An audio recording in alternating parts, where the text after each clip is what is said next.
Hello, welcome to Unicorn Princess Tarot. So, ito yung reading natin for Earth sign. Taurus, Virgo, Capricorn. Bali, take only what resonates na lang, guys. Kasi hindi talaga to magre-resonate sa lahat. Hindi ko talaga makukuha lahat ng energy ng Earth sign sa mundo. Sorry about that. Okay, so anyway, take only what resonates. For personal reading, Jing Tarot Reader, search mo na lang siya sa Facebook. Ayan, sa TikTok. Ayan, meron din siya TikTok. And kung gusto mo, pwede mo ako i-follow sa TikTok. Unicorn Princess Tarot.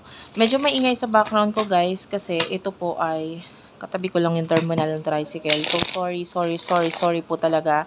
Wala po akong magagawa regarding sa mga ingay nila. Okay? Yung mga ingay galing sa labas. Itatry ko na lang lakas-lakasan po yung boses ko. Just in case may mga maingay. Para masapawan ko ng kahit papaano-ano. For Earth sign, Taurus, Virgo, Capricorn, let's start your reading. Wait lang, guys, nadadali ko yung stand. Okay.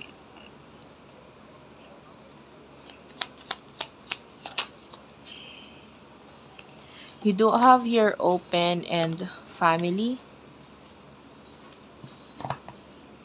You do have your masculine.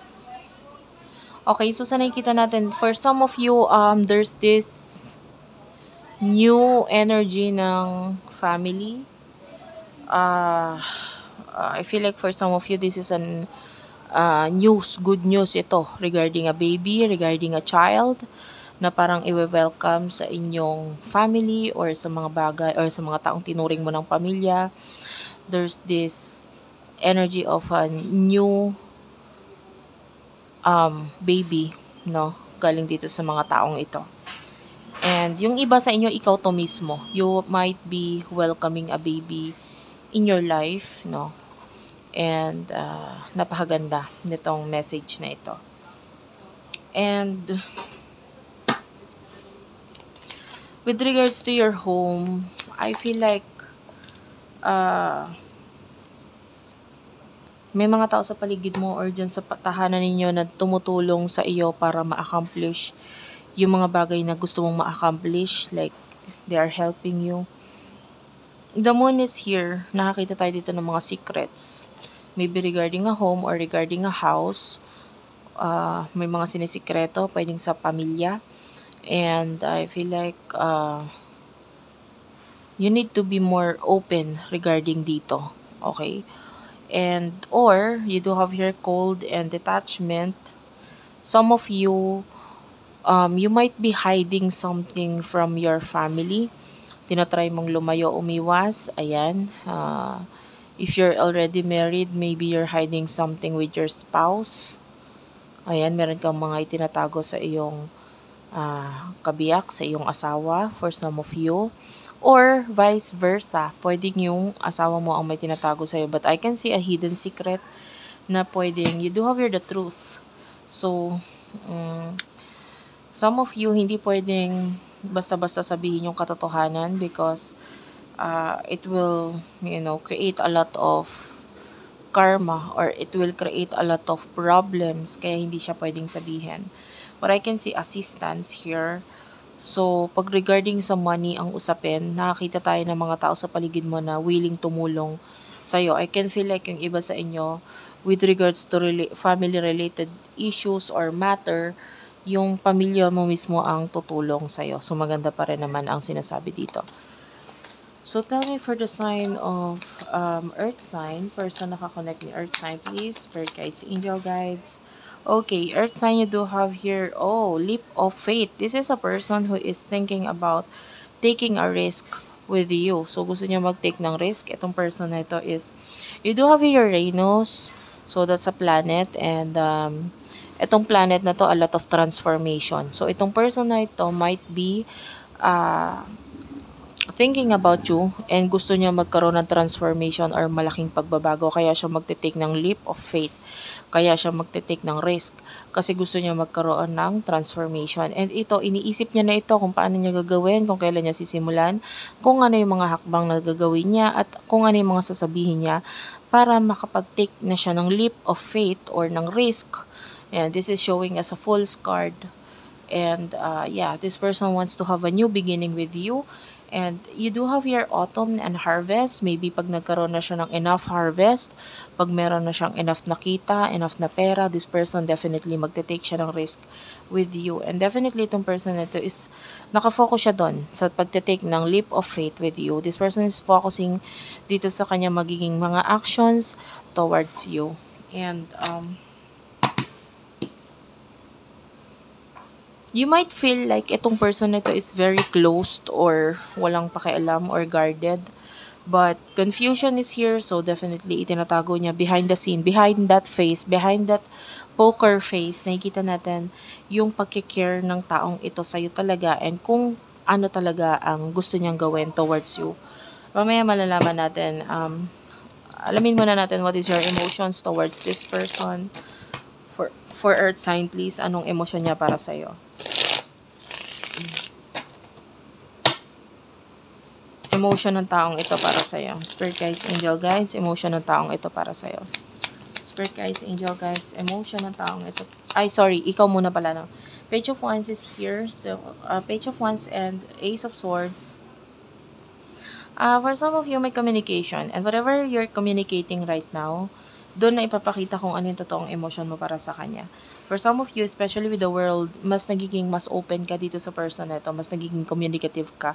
So, yung iba, pwedeng sinasabi mo na yung emotion mo literal sa kanya through this communication. Okay? Pwedeng nababanggit mo na yon or nabanggit mo na sa kanya kung ano talaga yung totoong emotion mo para sa kanya, especially with the Page of Wands. And ngayon, ang focus mo, might be lagi mo rin siyang iniisip kasi the Ace of Swords is thinking, this is the energy of someone thinking and thinking and thinking and thinking. And ikaw na nga ito na pwedeng iniisip mo itong person ito. And I can see some of you may mga chat or message na sinasabi ka dito sa person na ito and pwedeng hindi or meron kang mga iniisip na sasabihin or i-message pero pwedeng delete mo or hindi mo sinasabi at all. So, may mga ganun. May mga nakikita tayong deleted message. Regarding your person, emotion niya towards you. Yeah, I told you this person is waiting para sa tamang panahon na mag-take ng actions. But actually, naramdaman ko yung energy na reversal dito. Nagpakita rin siya na reversal. Naramdaman ko yung reversal. This person is no longer waiting. So, nakakita tayo ng action. Kung may hinihintay man siya, napakasaglit na panahon na lang. I mean, pwedeng a month or maybe ngayong month na to or maybe 1 month na lang ang hinihintay niya or 2 months, I don't know, but I can feel na saglit na lang na paghihintay ang ginagawa nitong person nito. And what is this person's emotions towards you? Anong emotion niya para sa'yo? The Ace of Pentacles is here and the Two of Pentacles, Taurus, Virgo, Capricorn energy. Bottom of the deck is the Justice card. This is the sign of Libra. The Nine of Swords is here. So, I feel like meron lang siyang mga inaayos or hinihintay lang na matapos or maging maayos yung mga problems, maybe regarding career or whatsoever, pwedeng ganun. Emotions ng person ito with the Seven of Pentacles, and the Hangman. Actually, wala tayong nakitang emotions dito. I don't see any emotions yet. So, pwedeng the emotion is hidden or kumbaga hindi pa naaamin. Pwedeng ganon. And, or hindi pa niya kayang i-open regarding yung kanyang emotion, but rather, kaya kumbaga kung dadating yung person ito, don't expect na mag-o-offer siya na may kinalaman sa emotions. Pwedeng darating lang siya, makikipag-communicate or magkakaroon ng something na bago sa inyo na pwedeng may kinalaman sa money or maybe may kinalaman sa new beginnings regarding material things, okay? Huwag ka muna mag-expect ng emotions. But, yeah, for some of you, might be we are talking about a new person. So, if this is a new person, ganun, wala pa tayong emotion na nakikita. I'm just seeing a person who is thinking na paparating sa buhay mo. Okay? Wala pang emotions. If this is a new person, pwedeng ganun. How about the past person? What is the emotion if Earth sign is dealing with a past person? You do have the Hermit. This is Virgo energy. This person loves you. Ace of Cups. Ayan. Kung new person yung kakonect mo, wala pang emotions, pero nandun yung gusto niya mag-start ng something sa'yo and may potential na this is the next person for you. Kung this is a past person, this past person still loves you, the Ace of Cups, mahal ka niya. Mahal ka niya. Mahal na mahal ka niya. And with the Nine of Pentacles might be, um,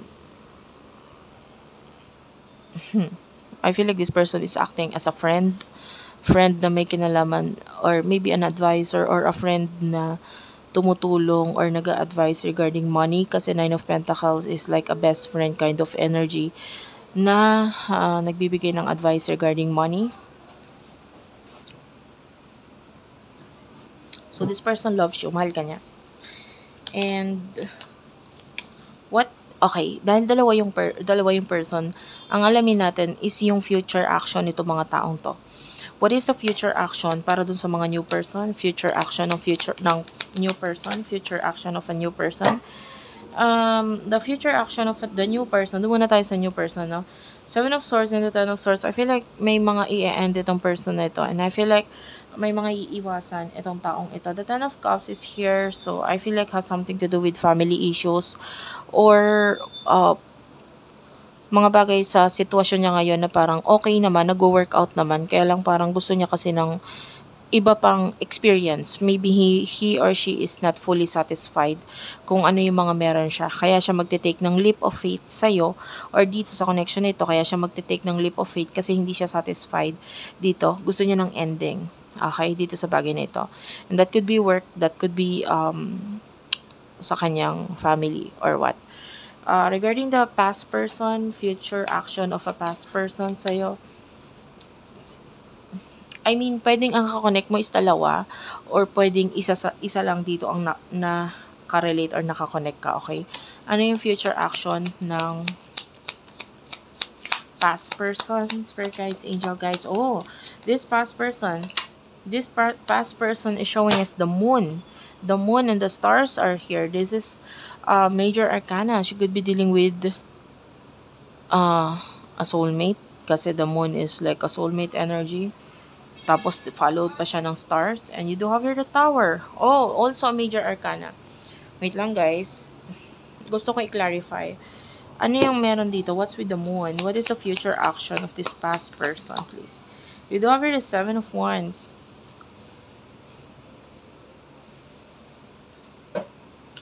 What's with the stars? Stars is clarified by the Queen of Pentacles and the Nine of Cups. What's with the Tower? The Justice card. Clarify the Justice card. Nine of Wands, Seven of Cups. The Fool is here. Of course. Of course. This person. Queen of Cups. Okay, very beautiful. The past person, nakikita natin yung future action niya as someone na parang hindi ko alam kung tama ba itong ginagawa ko, pero gagawin ko to. Ganun yung energy niya. It's like this person magte-take siya ng risk, although hindi niya masyadong pinag-isipan ito. Don't get me wrong, kasi itong person na ito more on mas nangingibabaw sa kanya sa pag-take niya ng action ay ang isip niya kaysa ang puso niya. Pero it feels like medyo nababaliktad, no? I can see better communication and connection sa inyo nitong person nito in the near future. This person is focusing sa kanyang stars, and I feel like the star is you. Ikaw yung wish fulfillment niya. Ikaw yung gusto niya. And this person with the Queen of Pentacles and the Nine of Cups, this will show up as a person na parang nasa akin na lahat. Hindi mo na kailangan ng kusino man, wala ka nang hahanapin, nasa akin na lahat. This is the kind of person na parang papatunayan niya sa'yo na nasa kanya na lahat. Okay? So, pwedeng yun yung maging actions niya. Ipatunayan niya sa'yo or ipakita niya sa'yo na nasa kanya na lahat. Sana medyo malinaw yung part na yun. And I can see that the Justice card and the Nine of Wands, I can sense here na yung iba sa inyo, especially if you're having problems, if you're having challenging problems right now, kung may mga problema ka, very challenging, hindi mo alam kung paano lulusutan ito, this person will show up as the Queen of Cups. I have everything. Nandito ako. I have everything. Ako ang kailangan mo. The Seven of Cups is this person na might be, sa ngayon medyo mga ganda lang yung nasa isip niya eh. So might be, iniisip niya itong connection na ito na kaya may ibig sabihin. Alam mo yon, maaring kaya ka babalik ulit sa buhay niya kasi may ibig sabihin. And this person is focusing on that. Ano yung ibig sabihin? Bakit nagkabalik or bakit magkakaroon ng pagbabalik ka sa buhay niya. And maybe it has something to do with soul purpose. So anyway, alamin natin.